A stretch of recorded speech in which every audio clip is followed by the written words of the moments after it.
কখনো কি মনে হয়েছে আমাদের চারপাশে খুব সাদামাটা জিনিসগুলির মধ্যে লুকিয়ে থাকে এক অদ্ভুত রকমের শান্তি? চলো, আজ আমরা জীবনানন্দ দাশের আকাশে সাতটি তারা কবিতার হাত ধরে ঠিক সেই শান্তির খোঁজে একটা যাত্রায় বেরোই।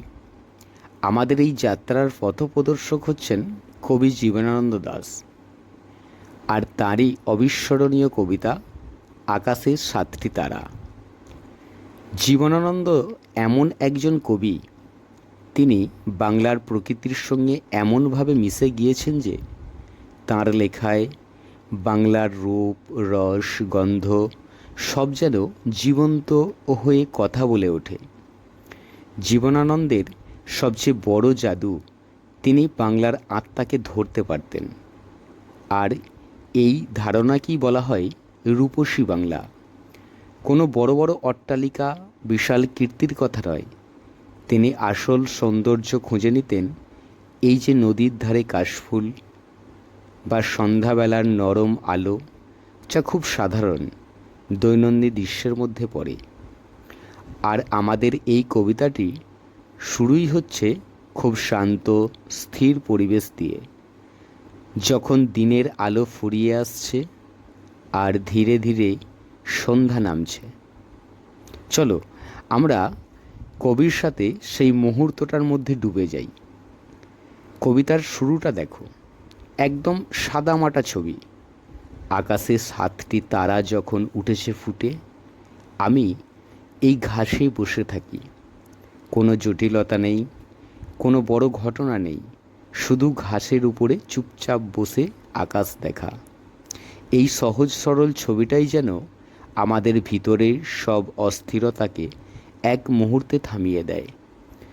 কিন্তু ঠিক এরপরেই আসছে এমন একটা লাইন যা একেবারে অবাক করে দেয়। একটি বিশাল উপমা। কামরাঙা লাল মেঘ যেন মৃত মুনিয়ার মতো গঙ্গার সাগরের ঢেউয়ে ডুবে গেছে। ভাবো একবার, দিনের শেষটা বোঝাবার জন্য কি অসাধারণ ছবি! যেন দিনের আলোটা একেবারে নিভে গেল, চিরতরে হারিয়ে গেল। আর এখানেই কবি একটা দারুণ বৈপরীত্য তৈরি করছেন। ঠিক দিনের শেষ আর অন্যদিকে সন্ধ্যার আগমন, দুটো কিন্তু এক নয়। একদিকে দেখো দিনের শেষটা বেশ চূড়ান্ত একটা সমাপ্তি, আর অন্যদিকে সন্ধ্যার আগমনটা অনেক বেশি কোমল, অনেক ব্যক্তিগত। সন্ধ্যাকে তিনি কি বলছেন দেখো, আসিয়াছে শান্ত অনুগত বাংলার নীল সন্ধ্যা। শান্ত, অনুগত, কিন্তু এখানেই শেষ নয়। তিনি সন্ধ্যাকে তুলনা করছেন এক কেশবতী মেয়ের সঙ্গে, যার চুলগুলো কবির চোখে মুখে ছুঁয়ে যাচ্ছে। এখানে সন্ধ্যাটা আর শুধু দেখার জিনিস নয়, ওটা যেন একটা জীবন্ত সত্তা, যাকে অনুভব করা যায়, ছোঁয়া যায়। আর এই অনুভবটাই হলো কবিতাটার আসল জাদু। সন্ধ্যাটা শুধু চোখে দেখার নয়, বরং সমস্ত ইন্দ্রিয় দিয়ে অনুভব করা, বিশেষ করে ঘ্রাণ। চলো দেখা যাক কবি কিভাবে গন্ধের মাধ্যমে এই মুহূর্তটাকে আমাদের কাছে জীবন্ত করে তুলেছেন। কবি একের পর এক এমন গন্ধের কথা বলছেন যা একেবারে মাটির কাছাকাছি। ভাবো তো, নরম ধানের গন্ধটা আসছে, তার সঙ্গে মিশে আছে কলমির একটা হালকা ঘ্রাণ। পুকুর পাড় থেকে ভেসে আসছে হাঁসের পালক, স্বর, এমনকি পুকুরের জল আর মাছের একটা আঁশটে গন্ধ। চোখ বন্ধ করলেই পুরো ছবিটা যেন ভেসে ওঠে। শুধু প্রকৃতি নয়, এরপর তিনি এমন একটা অনুভূতির কথা বলছেন যার সাথে মানুষ জড়িয়ে আছে। যেমন কোনো কিশোরীর চাল ধোয়া ভেজা ঠান্ডা হাত, কিংবা কোনো দুরন্ত ছেলের পায়ে দোলে যাওয়া মুথা ঘাস, এমনকি লাল বটফলের একটা নীরব ব্যথিত গন্ধ। কথা তিনি বলেছেন এই ছোট্ট ছোট প্রাকৃতিক উপাদানগুলির মধ্যেই একটা গভীরতা এনে দেয়। একটা স্মৃতির আবেগপ্রবণ ভাবের জন্ম দেয়। কিন্তু একটা প্রশ্ন মনে আসতেই পারে, এই সব সাধারণ বিবরণগুলি মিলে এক অনুভূতি তৈরি করে। কবি ঠিক কোন অনুভূতিটা বোঝাতে চাইছেন? আসলে এটা শুধু কয়েকটা গন্ধ বা দৃশ্যের তালিকা নয়। আসলে এই সব কিছু মিলেই তৈরি হয় বাংলার আত্মা। কবি নিজেই পরের লাইনে তার উত্তরটা দিয়েছেন। কবি বলেছেন, এরই মাঝে বাংলার প্রাণ। এই যে সাধারণ আটপৌরে জিনিসগুলো, এইগুলোর মধ্যেই লুকিয়ে আছে বাংলার আসল প্রাণশক্তি। কোনো আরোপিত কিছু নয়, একদম খাঁটি। আসলে পুরো কবিতাটাই তো প্রকৃতির বন্দনা।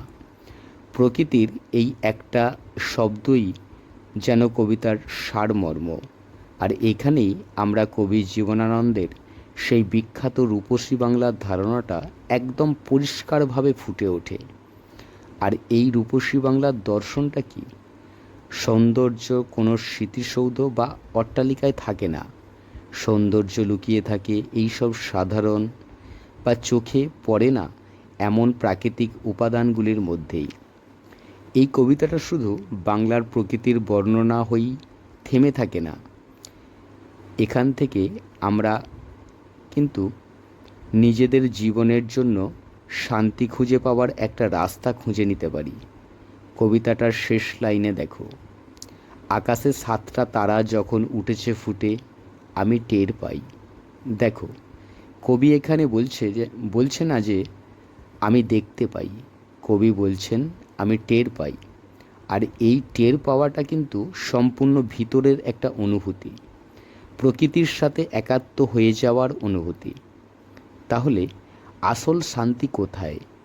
কবিতাটা আমাদের বলে, প্রকৃত শান্তি পালানোতে নেই, বরং বর্তমান মুহূর্তের সংবেদনশীল বিবরণ গভীরে ডুবে যাওয়ার মধ্যে আছে। আমাদের চারপাশে খুব সাধারণ জিনিসগুলোকে একটু মনোযোগ দিয়ে অনুভব করলেই কিন্তু এই শান্তিটা পাওয়া সম্ভব।